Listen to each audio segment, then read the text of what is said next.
Hi everyone दोस्तों, जितने भी कैंडिडेट का UCL marketing division eastern region में ऑनलाइन डॉक्यूमेंट वेरिफिकेशन हो रहा है, तो काफ़ी कैंडिडेट का रिमार्क फाउंड बता रहा है। काफ़ी कैंडिडेट अपना अपना स्क्रीनशॉट मुझे सेंड कर रहे हैं, तो उसमें पूछ रहे हैं कि सर इसके बाद अब क्या करना पड़ेगा, कुछ नहीं समझ में आ रहा है।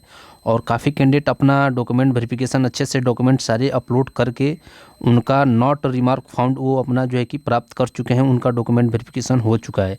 तो यहाँ पे आप देख सकते हैं कि एक कैंडिडेट थे, काफ़ी कैंडिडेट थे, तो वो अपना अपना स्क्रीनशॉट भेज रहे हैं। और यहाँ पे उनका जितने भी कैंडिडेट का, आप लोग एक बात सुन लीजिएगा कि जितने भी कैंडिडेट का रिमार्क फाउंड बता रहा है या रिमार्क करके आ रहा है, और वहाँ पे जो भी क्यूरी होगा, जो भी सस्पिशन होगा, जो भी आपका डिफ़ॉल्ट रहेगा, वहाँ पे रेड कलर में आपको दिख रहा है कि यहाँ पे देखने को मिल जा रहा है कि क्या आपके जो अप्रेंटिस पोर्टल पे क्या आप सही तरीके से और जो है कि सही फॉर्मेट आपने डॉक्यूमेंट अपलोड नहीं किया है, उसी की वजह से ये आ जा रहा है। तो जितने भी कैंडिडेट पोर्टल पे जिनका जिनका जो इशू आ रहा है, जिनका जैसे यहाँ पे आप देख सकते हैं, ये कैंडिडेट का first candidate to have properly submitted all the required document will be done.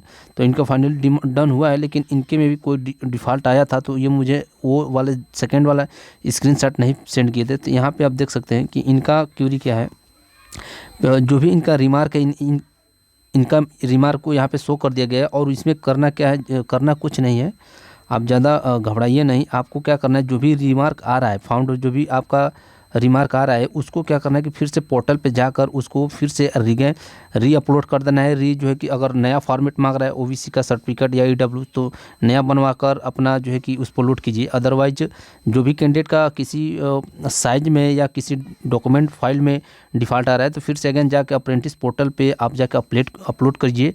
तो उसके बाद से ये क्यूरी आपका नहीं आएगा और आपका फाइनली आपका डॉक्यूमेंट वेरिफिकेशन हो जाएगा, कोई भी रिमार्क आपको नहीं शो करेगा। यहाँ पे आप देख सकते हैं कि प्लीज़ सबमिट योर एनसीएल के रिगार्डिंग है, तो नॉन क्रीमिलियर ये ओबीसी का सर्टिफिकेट है। तो ये भी कैंडिडेट शायद लेटेस्ट फॉर्मेट नहीं अपलोड करेंगे, इसकी वजह से ये फाइल फिर से अगेन करने के लिए रिमार्क आ गया है, अपलोड करने के लिए बोल रहे हैं आईयूसीएल वाले।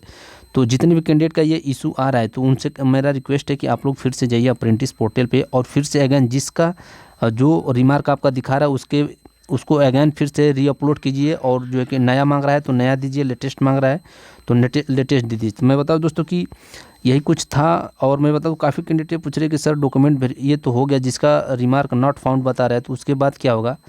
तो रिमार्क जिसका नॉट फाउंड बता रहा है, तो जिसका कोई इश्यू नहीं आ रहा है, रिमार्क नॉट फाउंड बता रहे हैं, तो उनका फाइनली डॉक्यूमेंट वेरिफिकेशन हो गया है। तो जो भी कैंडिडेट का इस तरह से आ रहा है रिमार्क नॉट फाउंड, तो उनका फाइनली डॉक्यूमेंट वेरिफिकेशन क्लियर हो चुका है। और उनका अब जो नेक्स्ट स्टेप है, उनका ज्वाइनिंग लेटर आएगा उनके ईमेल पे, उनके ईमेल के थ्रू उनका ज्वाइनिंग लेटर आएगा।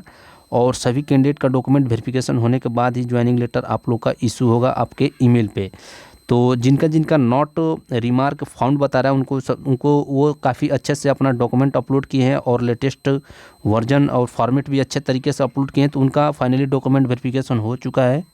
जो भी कैंडिडेट मैसेज कर रहे हैं, तो आप निश्चिंत रहिए, आपका अब नेक्स्ट स्टेप ये है कि आपका ज्वाइनिंग लेटर या इंगेजमेंट लेटर आएगा। तो यही कुछ इन्फॉर्मेशन था, तो मैं सोचा आपको और इन्फॉर्म कर दूं। तो मैं बता दूं, जो भी कैंडिडेट का रिमार्क आ रहा है, वो आप थोड़ा भी घबराइए ना। आप क्या कीजिए, फिर से पोर्टल पे जाइए अप्रेंटिस की, और वहाँ पे जिस तरह से जिस फॉर्मेट यहाँ पे आप बोल रहा है, जो भी मांग रहा है, वहाँ पे फिर से अगेन अपलोड कर दीजिए। उसके बाद से लास्ट डेट अभी 25 जनवरी है, तो उससे पहले आप लोग का सब लोग का स्क्रूटनी हो जाएगा, सब लोग का जाँच हो जाएगा ऑनलाइन। वहाँ पर पोर्टल से वो लोग जाँच कर लेंगे अप्रेंटिस पोर्टल से, तो सबका फाइनली डॉक्यूमेंट वेरिफिकेशन हो जाएगा, किसी का दिक्कत नहीं आएगा। तो जिनका जिनका रिमार्क आ रहा है, जाइए प्लीज़ अपना पोर्टल पे अपलोड कीजिए। उसके बाद से अगेन अपना सबमिट कीजिए आईयूसीएल की वेबसाइट पर, रजिस्ट्रेशन वगैरह नाम फिलअप करके। उसके बाद से आप हो सकता है कि आपको नॉट फाउंड बताए और आपका डॉक्यूमेंट वेरिफिकेशन हो जाएगा।